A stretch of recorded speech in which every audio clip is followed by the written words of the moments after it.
میں بھی جب قلات میں گیا نا، 2 مہاراج سے ملاقات ہوئی، دونوں کی شادی نہیں ہوئی تھی. ایک تو ینگ تھے ذرا، دوسرے تھوڑے ایجڈ تھے، ان کا انٹرویو نہیں آیا. تو وہ بھی نہیں، اتنے بڑی عمر کے ہو گئے، ان کے بچے گھوم رہے ہیں وہاں. میں نے بار بار پوچھا یہ بچے آپ کے ہیں؟ کہنے نہیں میرے نہیں ہیں. پھر میں نے پوچھا یہ بچے آپ کے ہیں؟ کہنے میرے نہیں ہیں. بھائی میں نے تو شادی نہیں کی.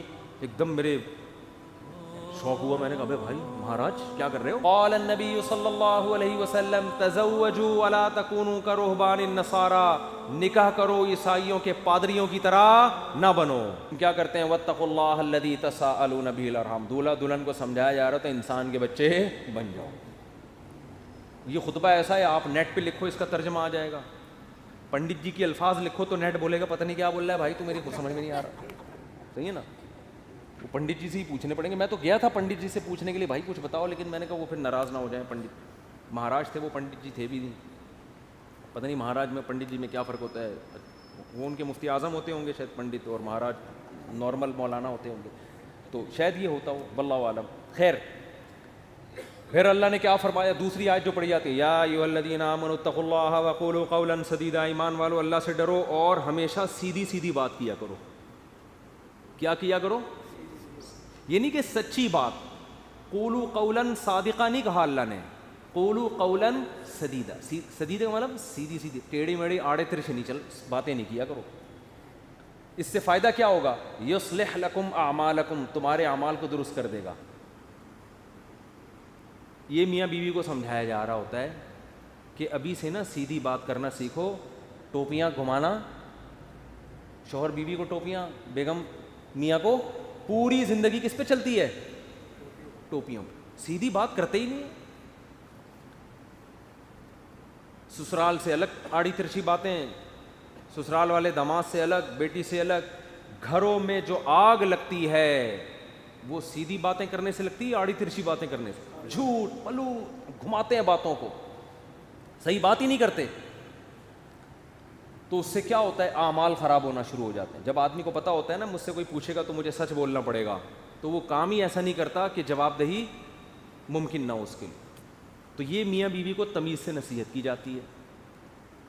اور پھر حدیثیں پڑھی جاتی ہیں، النکاح من سنتی، نکاح میری سنت ہے. فمن رغب عن سنتی فلیس منی، جو میری سنت پہ نہیں چلے گا وہ مجھ سے نہیں ہوگا. دولہا کو حوصلہ افزائی کی، تو بیٹا زندگی میں پہلی دفعہ کوئی انسان ڈھنگ کا کام کر رہا ہے، تو نبی کی سنت کو بولتے کیوں نہیں بھائی، زندہ کر. اور اتفاق کی بات ہے دوسری شادی میں بھی یہی خطبہ ہے، تیسری میں بھی اور چوتھی میں بھی. کیا مطلب؟ دوسری میں بھی اس کو اپریشیٹ کیا جاتا ہے، سنت کر رہا ہے، تیسری میں بھی چوتھی میں بھی. سمجھتے؟ یہ ویسے ہی درمیان میں جنرل نالج کے لیے ایک بات آ گئی تھی. میں آپ کو پتہ ہے اس ٹاپک پر آج کل بالکل بھی نہیں بولتا. تو آگے اللہ تعالیٰ کے آگے کیا حدیث میں جو خطبے میں پڑھا جاتا ہے؟ قال النبی صلی اللہ علیہ وسلم تزوجوا الودود الولود فإنی مباہی بکم الامم. ایسی عورت سے نکاح کرو محبت کرے اور تمہیں اولاد زیادہ دے، میں قیامت کے دن تمہاری کثرت پہ فخر کروں گا. میاں بیوی کو سمجھایا جاتا ہے نسل مت روکنا، تمہارا ملاپ پائیدار، کامیاب، خوشیوں بھرا اور آخرت میں ترقی کا سبب جبھی ہو سکتا ہے جب تم دونوں اولاد کی کثرت چاہو. شروع میں ہی چاہتے ہیں کہ ہمارے اولاد نہ ہو، اس کی بھی نفی کی گئی. اور کیا پڑھا جاتا ہے خطبے میں؟ وقال النبی صلی اللہ علیہ وسلم تزوجوا ولا تکونوا کرہبان النصارى، نکاح کرو عیسائیوں کے پادریوں کی طرح نہ بنو. میں بھی جب قلات میں گیا نا، 2 مہاراج سے ملاقات ہوئی، دونوں کی شادی نہیں ہوئی تھی. ایک تو ینگ تھے ذرا، دوسرے تھوڑے ایجڈ تھے، ان کا انٹرویو نہیں آیا. تو وہ بھی نہیں، اتنے بڑی عمر کے ہو گئے، ان کے بچے گھوم رہے ہیں وہاں. میں نے بار بار پوچھا یہ بچے آپ کے ہیں؟ کہنے نہیں میرے نہیں ہیں. پھر میں نے پوچھا یہ بچے آپ کے ہیں؟ کہنے میرے نہیں ہیں. بھائی میں نے تو شادی نہیں کی. ایک دم میرے شوق ہوا. میں نے کہا بھائی مہاراج کیا کر رہے ہو؟ اس میں پرانے کوئی ڈائلاگ یاد ہے نا، وہ مہاراج اس طرح کے ایک دم اسٹائل سے آتا تھا، وہ مہاراج. تو میرے منہ سے ایک دم مہاراج آپ اپنی ایج دیکھو تو کیسے ہی گزارا ہو رہا ہے. تو انہوں نے کہا بھائی ہم جو مندر کے لیے قربانی دیتا ہے نا، پھر اپنے پرانے والے مہاراج کی انہوں نے مجھے تصویر دکھائی، یہ میرے پیر تھے، ان کا میں نائب بنا تھا.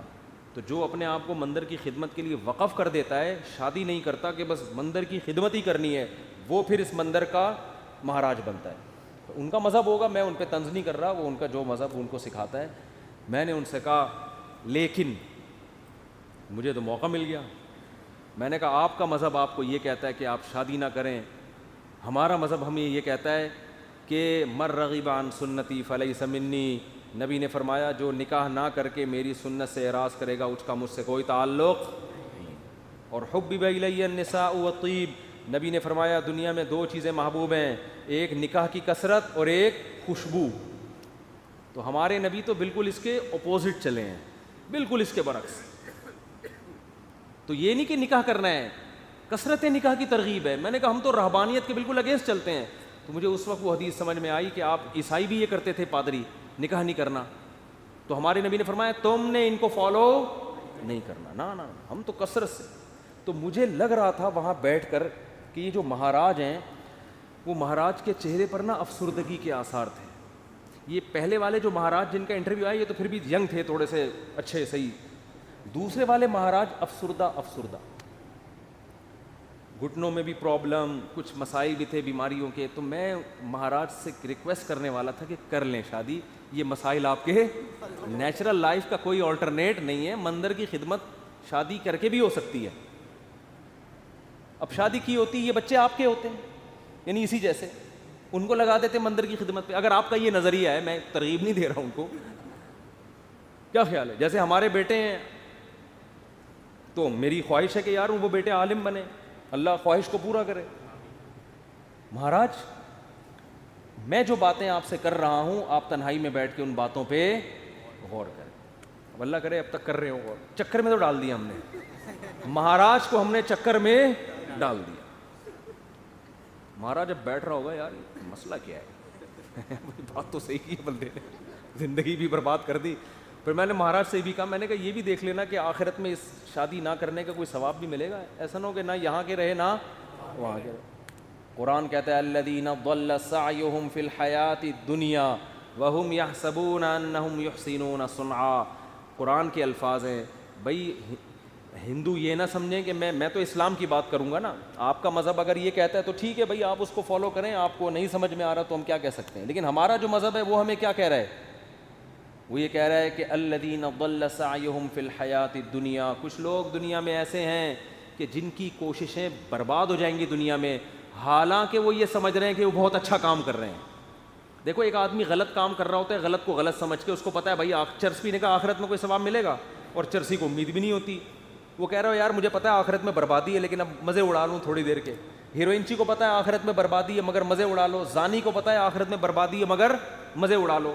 لیکن کچھ لوگ ایسے ہوتے ہیں جو بڑی محنت کر رہے ہوتے ہیں, اپنی حلال خواہشات کو بھی قربان کر رہے ہوتے ہیں, اور وہ سمجھ رہے ہوتے ہیں آخرت میں مل جائے گا بدلہ. اللہ کہتے ہیں نہ دنیا میں ملے گا اور نہ آخرت. کیونکہ پیپر جو اللہ نے بنایا ہے نا اس کو فوکس کرنا ہے آپ نے. پیپر فزکس کا ہے اور آپ ریاضی کے مشکل ترین سوالات لے کے بیٹھ گئے, اور جو فزکس کا آسان سوال تھا اس کا آپ اس کو حل نہیں کر رہے. کیمسٹری کا آسان سوال تھا پانی کا فارمولا کیا ہے, ہائیڈروجن ڈائی آکسائڈ ہے نا, یہ بہت آسان تھا. آپ کہہ رہے تو بہت آسان ہے یار, یہ نہیں حل کرتا میں. مجھے اصل میں ایک فزکس کا ایک بڑی پیچیدہ ایکویشن ہے, اس کو میں حل کر سکتا ہوں. اس کو بیٹھ کے آپ نے حل کرنا شروع کر دیا. عقل مند کہے گا بھائی تیرے سے جو پوچھا گیا ہے اس کو تو فوکس کر, جو سوال پوچھا نہیں جا رہا اس کا جواب کیوں دے رہا ہے.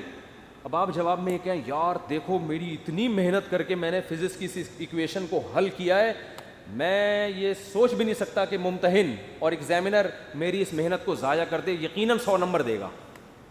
اس سے کیا ہے 100 نمبر تجھے ہائیڈروجن ڈائی آکسائڈ لکھ دیتا مل جاتا ہے. آپ کے اتنے آسان سوال کے 100 نمبر نہیں ہو سکتے.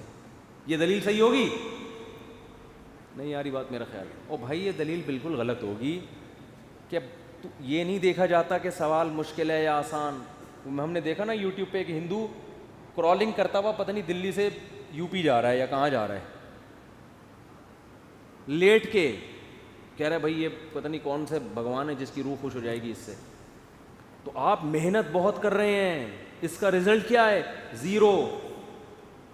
نبی صلی اللہ علیہ وسلم کو اطلاع ملی نا کہ ایک پیدل حج کرنے جا رہا ہے کوئی, منت مانی بھی اور طاقت بھی نہیں تھی. آپ نے فرمایا اللہ کو اس کی ضرورت نہیں ہے کہ تم اپنے آپ کو اس مصیبت میں ڈالو, یہ تو تمہاری اپنی تمہاری وہ ہے نا. اگر آپ میں استطاعت نہیں اور آپ پیدل جا رہے ہیں حج کرنے کے لیے تو یہ وہ چیزیں جو آپ نے اپنے اوپر لازم کر لی ہیں. تبھی قرآن کہہ رہا ہے لا تحرموا طیبات ما احل اللہ لکم, جو پاکیزہ چیزیں اللہ نے حلال کر دی ان کو حرام مت کرو, اپنے اوپر خامخواہ کی پابندیاں مت لگاؤ.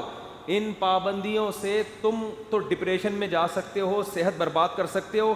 یہ ہم سے امیدیں مت لگانا کہ آخر میں تمہیں آخرت میں اس کا اجر ملے گا. 0 نمبر ہوں گے تمہارے, بلکہ الٹا گناہ ہوگا. تو میں ان سے کہہ رہا تھا بھائی تم شادی کر لیتے, بیوی بچے ہوتے, تمہاری ڈیزائرز پوری ہوتی ہیں, صحت اچھی ہوتی, تمہیں اولاد ملتی, اولاد کے تو دیکھ کے انسان کی بانچیں کھل جاتی ہیں. لیکن مہاراج کا اپنا نظریہ, وہ اپنی سوچ. بہرحال